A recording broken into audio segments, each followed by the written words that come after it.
Hello friends, welcome back to another video. ഇന്ന് നമ്മൾ discuss ചെയ്യുന്നത്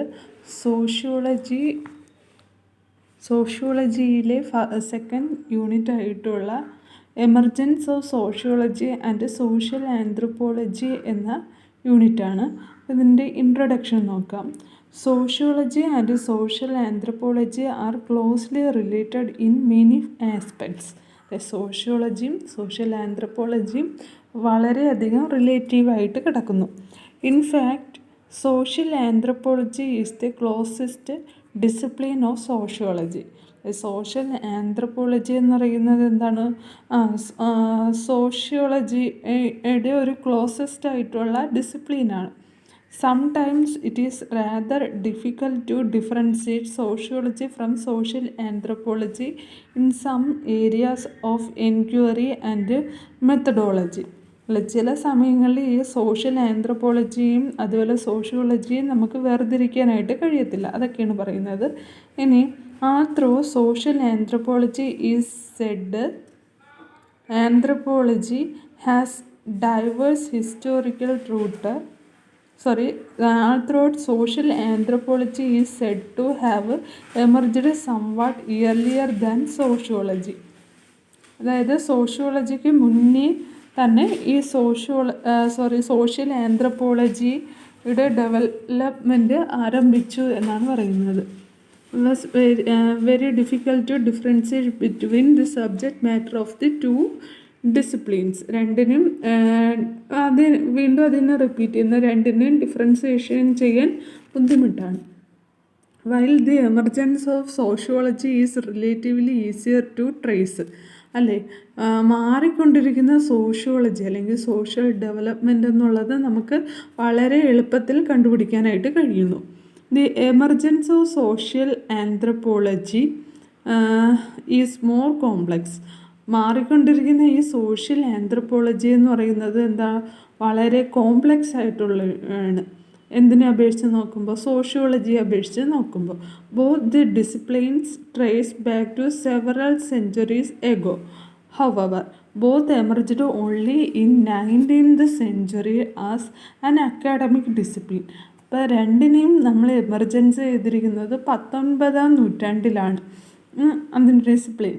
As we go throughout the unit, we shall find the varying historical development of the emergence of the two disciplines.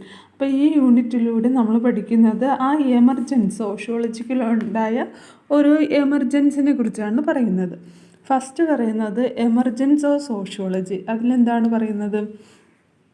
അതിലും western Europe in the 18th 19th century witnessed rapid and profound changes. അതായത് western യൂറോപ്പുകാരുടെ കാലഘട്ടമായ 18-19 നൂറ്റാണ്ടുകളിൽ വളരെ rapid, ദ്രുതഗതിയും അതുപോലെ തന്നെ പ്രോഫൗണ്ട്, അഗാധമായ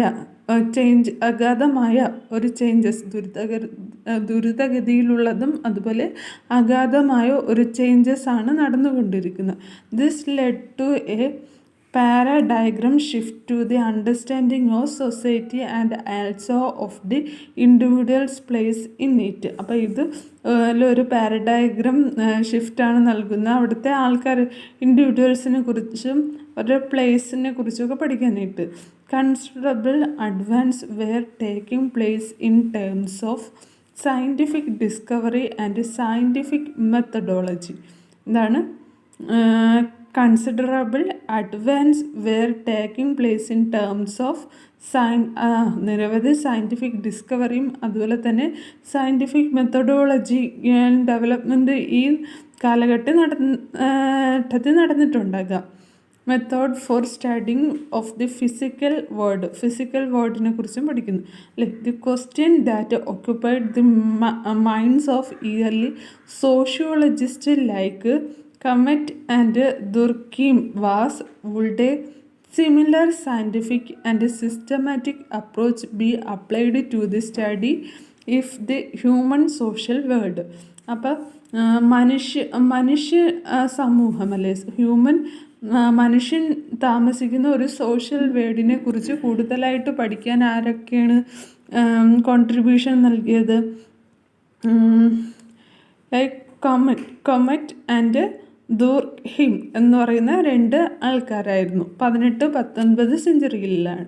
അടുത്ത് പറയുന്നത് scientific and technological advances led to transformation from a traditional rural agrarian society to a modern urban industrial society. എന്താണ് scientific ആയിട്ടുള്ളതും അതുപോലെ തന്നെ ടെക്നിക്കലായിട്ടുള്ളതും ആയിട്ടുള്ള ആ അഡ്വാൻസിൻ്റെ വരവ് എന്ത് ചെയ്ത് ഒരു റൂറലായിട്ടുള്ള അഗ്രാരിയൻ സൊസൈറ്റിയിൽ നിന്നും നമ്മൾ ഒരു മോഡേൺ ആയിട്ടുള്ള അർബൺ അല്ലേ, നഗരവൽകൃതമായ ഒരു ഇൻഡസ്ട്രിയിലേക്ക് കൊണ്ടുവന്നു.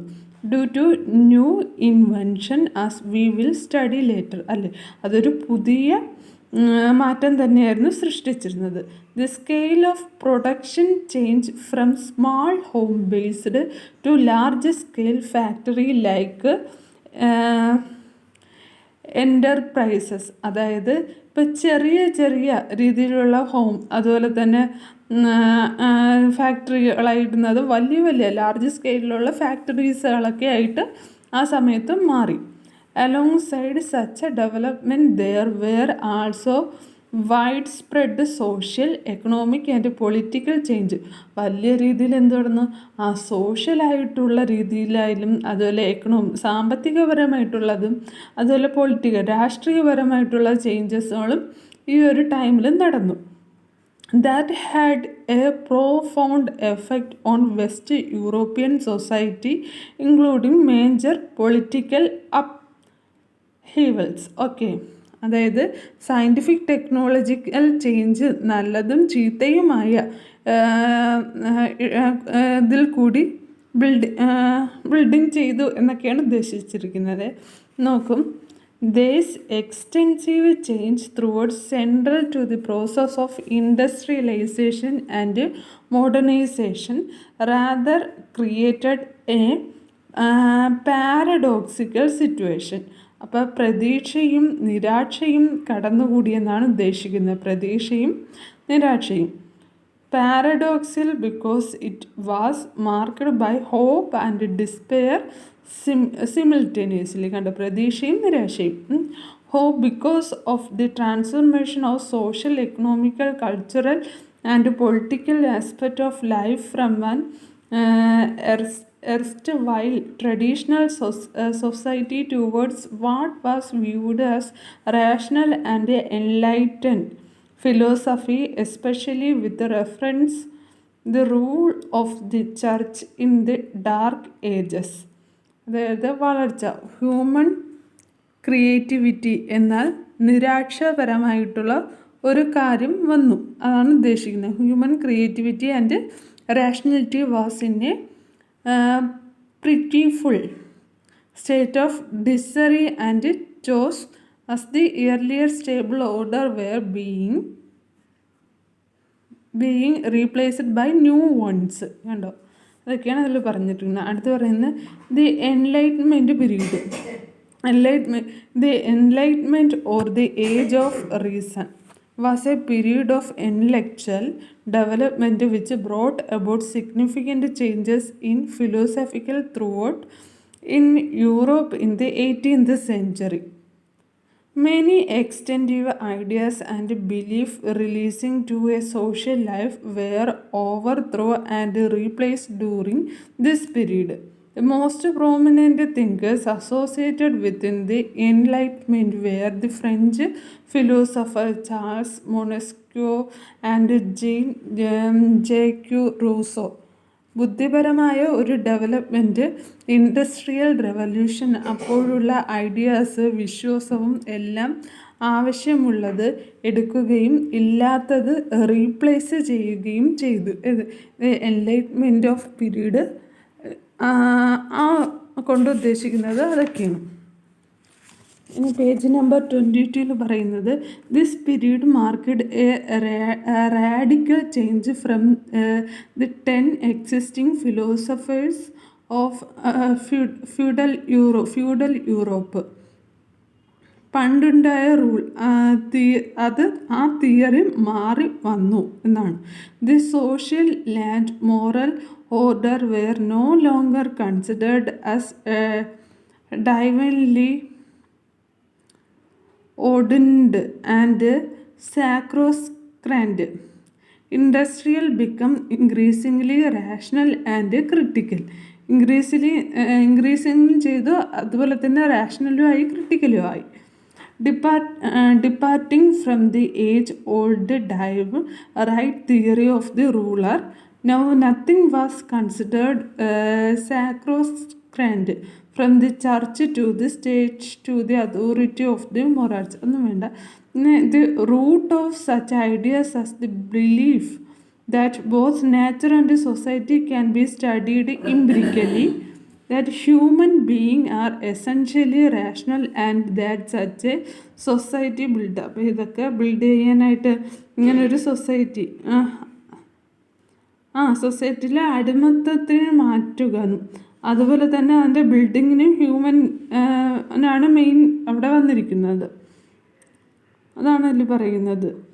പിന്നെ was seen as a result of the industrial scientific revolution which got firmly established during witnessed the French and the American Revolution. ഇതൊക്കെ ഫ്രഞ്ച് റെവല്യൂഷന് കാരണമായി എന്നാണ് ഉദ്ദേശിക്കുന്നത്. The scientific revolution. Europe produced A scientific revolution in the renaissance period.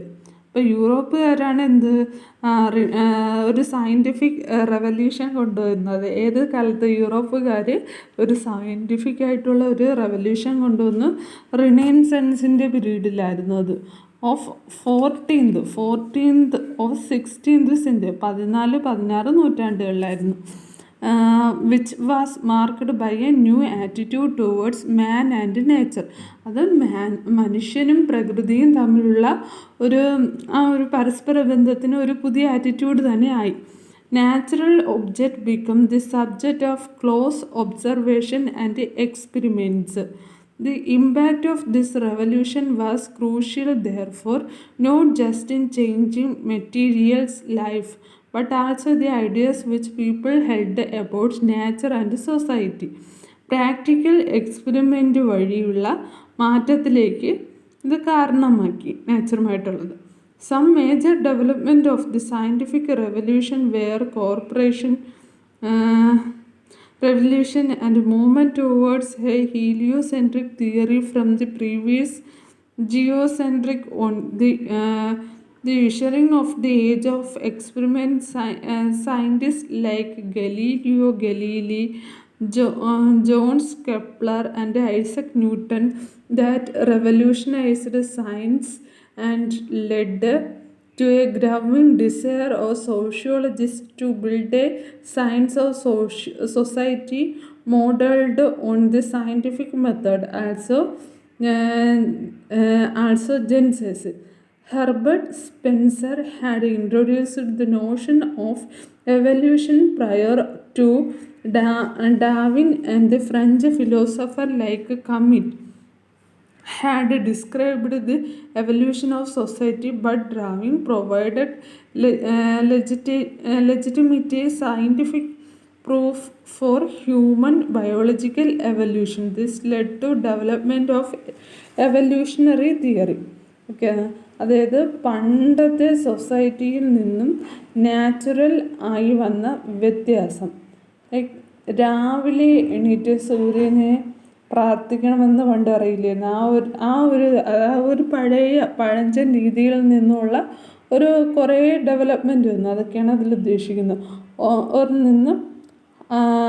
അതായത് ലോവറായിട്ടുള്ള ഒരിതിൽ നിന്ന് ഹയറിലേക്ക് development വന്നു. അതുപോലെ തന്നെ ഇതിൽ കുറേ സയൻറ്റിഫിക് മെത്തേഡ്, പ്രൂഫ്, പിന്നെ കൺഫേംസ് ചെയ്തിട്ടാണ് അടുത്ത തലമുറയ്ക്കായി അത് മാറ്റിവെച്ചത് എന്നാണ് പറഞ്ഞിരിക്കുന്നത്. അടുത്തത് social and economic changes that swept 19th centuries European society. The French revolution of 1789.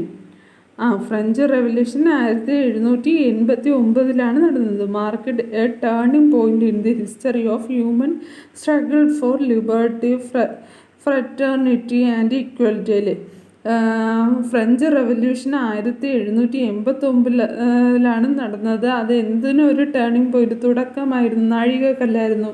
History of human, മനുഷ്യൻ്റെ സ്ട്രഗിൾ, അല്ലെ, മനുഷ്യൻ്റെ സ്ട്രഗിൾ, അതുപോലെ തന്നെ അവരുടെ സ്വാതന്ത്ര്യം, അതുപോലെ തന്നെ അവരുടെ ഇക്വാലിറ്റി, തുല്യത, അതിനെല്ലാം വേണ്ടിയായിരുന്നു. It put an end to the age of feudalism. അപ്പോൾ ഇത് എവിടെ നിന്നാണ്? ഫ്യൂഡലിസം മുതലാണ് തുടങ്ങിയത്. And ushered in a new order of society. An important contribution of this revolution was far-reaching changes that it brought not only French society. അപ്പോൾ ഇതെന്നാ ഫ്രഞ്ചിലുള്ള സൊസൈറ്റിയെ മാത്രം കോൺസെൻട്രേറ്റ് ചെയ്തുകൊണ്ടുള്ളതല്ലായിരുന്നു, but in society throughout Europe, അവിടെയുള്ളവർക്കും കൂടി ആയിരുന്നു. Even distant countries in other continents such as India were influenced by the ideas generated during this revolution. Ideas like liberty, fraternity and equality, which now form a part of the preamble to the Constitution of India, with their origin to the French Revolution. അതായത് ഫ്രഞ്ചിൽ മാത്രമല്ല യൂറോപ്പിലും ഈ ചേഞ്ചസുകൾ വന്നു എന്നാണ് മെയിനായിട്ട് അതിൽ focus ചെയ്ത് പറയുന്നത്. France, like other European countries during the 18th centuries, had entered the age of reason and rationalists who believed that all true things could be proved by reason. Some of these thinkers were മോണ്ടെസ്ക്യൂ എപ്പോഴാണ്? 1689 മുതൽ 1755 വരെ. Class ഇത് ആ കാലഘട്ടം വരെ. ലോക്കെ, പിന്നെ Altair and Rousseau, അവരൊക്കെ ഉണ്ടായിരുന്നു. എന്തിനാണ്? വളർച്ച മറ്റുള്ള രാജ്യങ്ങളിൽ വന്നു തുടങ്ങി, അല്ലെ, ആ കാലഘട്ടങ്ങളിൽ വളർച്ച മറ്റുള്ള രാജ്യങ്ങളിലും വന്നു തുടങ്ങിയെന്നൊക്കെയാണ് പറഞ്ഞിരിക്കുന്നത്. ഇനി ആഗസ്റ്റ് കോംഡെ സോഷ്യോളജിയെ 3 തരംതിരിച്ചിട്ടുണ്ട്. അതേതൊക്കെയാണ്? തിയോളജിക്കൽ, 2 മെറ്റാഫിസിക്കൽ എന്നും 3 പോസിറ്റിവിസം. ഇതെന്താണ്? ആഗസ്റ്റ് കോംഡെ സോഷ്യോളജിയെ 3 തരംതിരിച്ചിട്ടുണ്ട്. ആ 3 കാര്യങ്ങളുമാണ് ഈ 3 ഇതിലായിട്ട് പറയുന്നത്. അതിൽ വലിയ ഇതായിട്ട് പറയുന്നില്ല. ഓക്കെ, ബാക്കി ക്ലാസ് നമുക്ക് അടുത്ത വീഡിയോയിൽ ചെയ്യാം. Okay, thank you for watching. Have A nice day.